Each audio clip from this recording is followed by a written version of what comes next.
The agitation for the Odua Republic rally was held in various countries all over the world. Canada was not left out of it. Canada has a population of over 1 million Yoruba nationalities resident in various provinces of Canada. We bring to you sights and sounds of the rally held in Toronto, Ontario, Canada.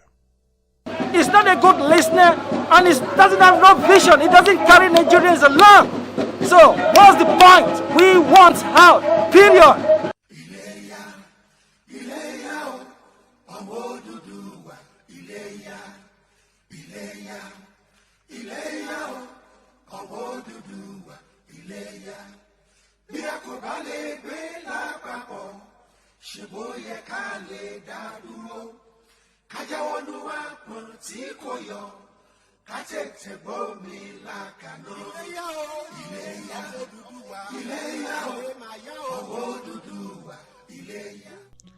October 1st, 2020 marked the first gathering of all Yoruba people coming to clamor for a secession from the country Nigeria. The agitation is born out of the fact that they say they have experienced unfair injustice and oppression in the contraption called Nigeria. The rally was held at the Dundas Square downtown Toronto, under the auspices of the Yoruba One Voice. My name is Prince Aderemi Ladiga. We Yoruba have spoken in one voice that we are exiting from the country called Nigeria, because right now the Fulani are ruling Nigeria in a wrong way, and they've already put Nigeria nation to the brim. Yoruba nation is an agitation that is long overdue. A particular tribe in the country, called the Fulanis, cannot continue to dominate the people in the south. It is not done in this level of civilization and development. That is the reason for this agitation. Our purpose is to fight for the Oduduwa nation. We want Oduduwa nation. Enough suffering in Nigeria. We don't want one Nigerian again. We want Oduduwa nation. We need to go. So we are begging all Yoruba people to come together and let us fight for our rights. Àwa la gba òmìnira fún Nàìjíríà ní 1960. A dẹ̀ rí pé láti ìgbà tí a ti gba òmìnira yẹn, àwọn Hausa wọ́n kàn bẹ̀rẹ̀ sí manipulate everything in the country and nobody can talk to them. So right now we want to go on our own way. We're not gonna do anything again with these Hausa people. Let them stay in the north. We take the west. Èní yìí a ti gbà pé ní Nàìjíríà mọ́. Nǹkan tá a ní sí ní Oòduà nation. Oòduà nation. We used to have our regions, but then it was going well. All of a sudden, the Constitution of 1999 spoiled everything. It's only the northerners that are enjoying the labors of the people in the south and the east. Why is that? Everything, every key positions in Nigeria belongs to the north. Why? We are not slaves. They are making us slaves within our land and are saying it's enough. I'm Comrade Kayode Orenisi. We are here to defend our rights, to ask for the establishment of Oduduwa nation, the creation of Oduduwa nation. The contraption named Nigeria is enough with us. We are sick and tired of our people being killed. It was a gathering of different people who defied all odds, the COVID-19 pandemic, and left their work schedules to join in the agitation. They expressed their disappointments in the running and management of Nigeria. To some, the invasion of the Fulani herdsmen and unwanted killings and kidnapping on the rise in the southwest was their basis for demand for Odua Republic.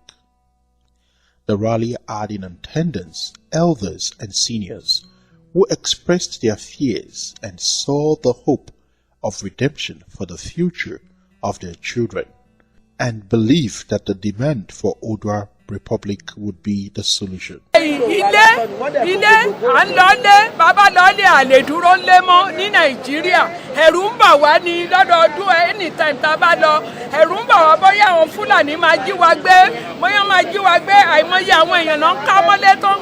Láti kọ ẹ̀gbin fún gbogbo ọmọ Yorùbá ẹ̀gbin yẹn tó látọ̀dọ̀ wọn ọmọ búùsù ọmọ kò níran tí wọ́n wá fìyà jẹ wá ọmọ búùsù onídọ̀tí tó ń rèpù àwọn ìyá wa tó ń rèpù àwọn ọmọ wa tẹ́tù máa wá pa wọ́n ẹ mọ̀ wọn bàbá wa ẹ lé wọn kúrò nínú oko ẹ mú màálù yín kó máa wá jẹ kó yẹn ẹ̀gbin yẹn gan lèmi wá kọ̀ o.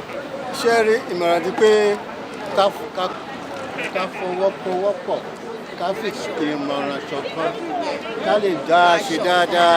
mo ń jà fáwọn ọmọ mi ni o àti gbogbo ọmọ Yorùbá ọmọ Oòduà. ọlọ́wọ́ jà fún ìgbà tí Buhari ti gorí oyè ní gbogbo ìlú ti dàrú ló ti mú gbogbo ìlú ló ti ṣe ní pàṣámọ́yàn èyí tí wọ́n pa àwọn ọmọ wa ti tó tán láwọn lọ sábúròdù tó jẹ́ pé ẹni tí ò ní nǹkan kan àwọn a máa rìn káàkiri kí ló dé. bí wá sí ìlú yìí a ṣe bísínẹ́sì ní Nàìjíríà a rí nǹkan kan àìmọye millions ó lọ even afẹ́ tabari òmìnira tiwa Yorùbá nation gbogbo nǹkan ìrọ̀rùn abalẹ̀ kí là ń wá sí ìlú òyìnbó kan wá ń ṣerú ni ìyà ń jẹ wá ojoojúmọ́ là ń sunkún ẹkún yìí ti pọ̀ jù a fẹ́ padà sí ilé làbọ̀ sí ní oko.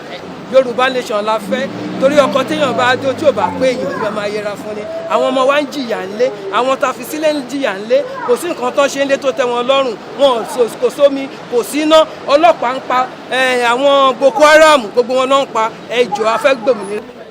Yorùbá nation à ń lọ síbi gíga àwa ń lọ síbi gíga Nàìjíríà lè dá wa dúró mọ́ o àwa ń lọ síbi gíga. The revolution now protests in Canada coincidentally also had their rally at the same venue at the Dundas Square. They added their voice to the clamor for secession from the failed Nigerian state. The Revolution Now movement is saying that everybody has a right to decide what they want to be. If you want to be Biafra, you want to be Oduduwa, you don't want to be in Oduduwa or Biafra, you have a right.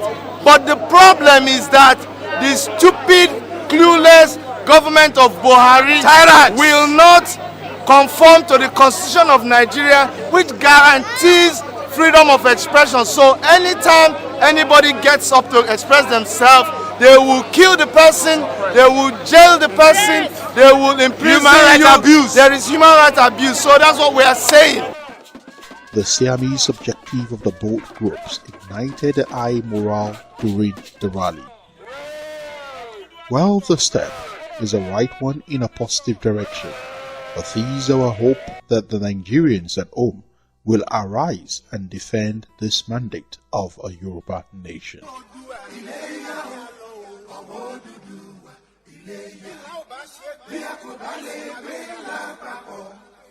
Thank you for watching.